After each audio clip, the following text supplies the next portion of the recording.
Hey guys, what's up? I'm Hunter.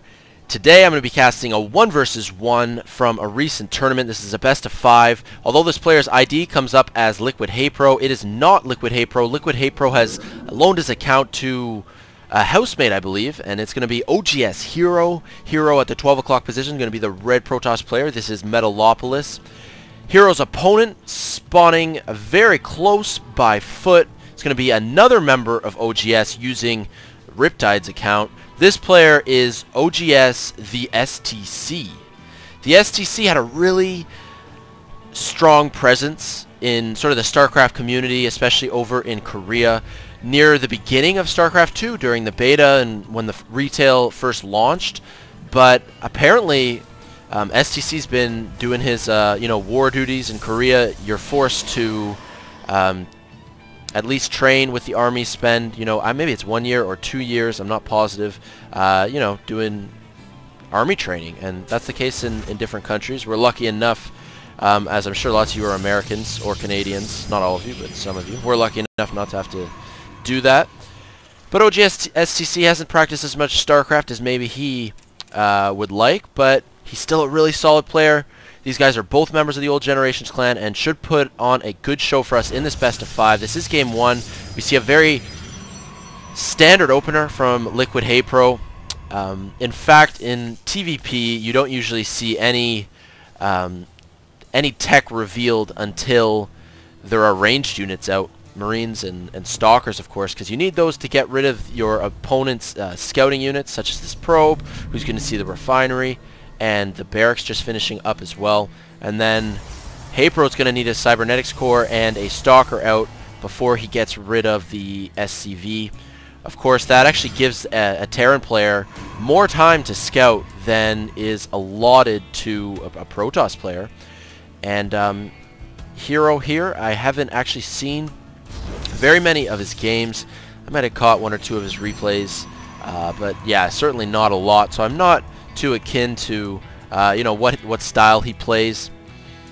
STC gonna be putting up a second barracks, so we do have a 2 barracks opening. You can expand off of 2 barracks. Also, players use 2 barracks builds to I just want to point this out. I'm wondering if oGs.HerO spotted the tech lab, and he certainly did. So that was pretty important that the Marines of STC weren't able to take out that probe before it reached the tech lab and scout that out. So I'm wondering if oGs.HerO is actually going to react to this this intel. We'll just have to wait and see. I mean, right now he's got a sentry on the way out. He's getting warp gate research as well. He's got a zealot patrolling at the top of the ramp, and he's got a probe moving out, maybe to set up a proxy pylon. He may want to hide tech back here. He is getting supply blocked as, well, why did it even say that? He's 29 over 34. You know what? He must have been supply blocked for just like a fraction of a second. So it prompted me with that, but he was only supply blocked for like half a second or something. And STC now setting up with 3 Marines and a Marauder outside of the base of our Protoss player HerO. STC's got an SCV as well, and could try to put up a bunker, go for a bunker push. He's just producing off of 2 racks still. Pumping out lots of units though, just, he doesn't have a reactor, so just single Marines out of the second barracks and Marauders out of the Tech Lab barracks. But it's also quite handy as a Protoss player to have your sentries out in this situation and against a Terran player to build up energy. I mean, this sentry has enough for 2 force fields, and this one has more than enough for 1 force field, so you can delay a Terran player's push for so long just using sentries, and when, of course, you're on a map with a small choke point. STC has an SCV scouting just outside of the base of HerO. He's going to know exactly when HerO decides to move out. He could spot the observer here if he's like the most vigilant player in the world. Some players, actually a lot of pro players, adjust their graphics and lower the details and the just all the graphics settings, and apparently it allows you to see observers and other cloaked units more easily. SCV moves faster than both sentries and zealots, so Yeah, he's able to escape with his life. Only 9 hit points left. No detection, but he spots it. Down goes the observer. Lots on the production tab here from STC. Just gets a command center done. He's got an additional barracks done and a factory on the way as well. He's oh, we're gonna see some fancy warp prism play. 4-gate robo all in.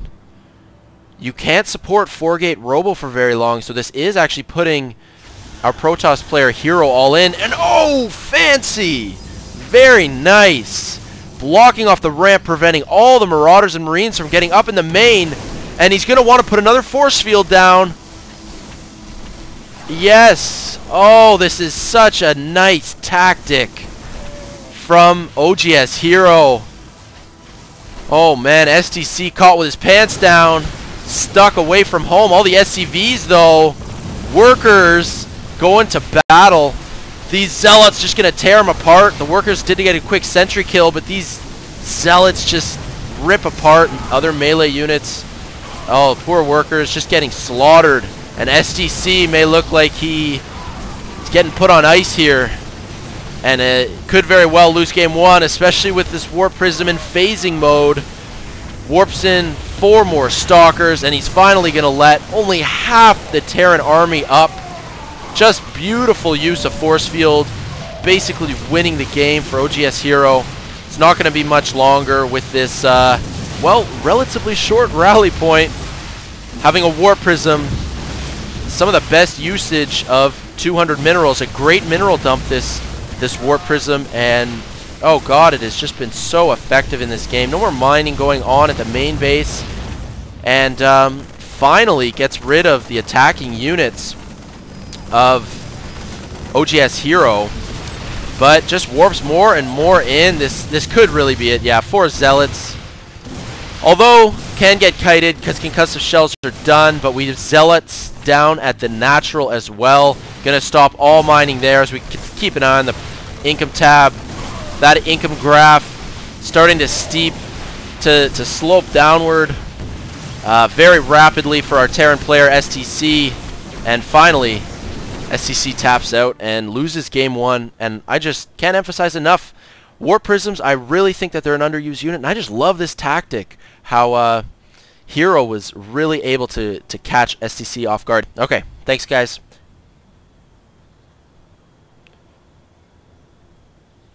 Thanks for watching, guys. Peace out.